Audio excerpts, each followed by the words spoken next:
हो एगो बात बुझल है, होटल वाला के सबसे ज्यादा कमाई कथी में होय छै? एक समय मानि लिअ खाना पीना में सब किछ के तो लागत रहते छै, सबसे ज्यादा बचत कथी में होय छै से बुझल है?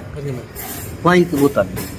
पानी के बोतल। हाँ आब देखे छी कतौ पानी के पहले गिलास दै छलैया, चापाकल के पानी पहले आरो वगैरह के पानी छले, आरो के हाँ आरो के चापाकल को निकाल के आरो में फिट केलक, चाहे मोटर सब के द्वारा फिट केलक। अब वो पानी नहीं दे। अब तो जे कोरोना जेले ना के बाद ई भ गेले और होटल में सबसे ज्यादा कमाई। हां पानी के बिक्री डबल सेल भ गेले, फिर बुझले हटा तो पंजन बेचतो छी। हां बहुत कमाई भ गेले, ऊपर से जे छै से ए के चक्कर में के एगो सारा ब्रांड पानी के लेल उतैरो गेले। एगो कंपनी के नाम देखबे अहाँ के देखाब तो बिस्लरी के अहाँ के 5 गो कंपनी छै।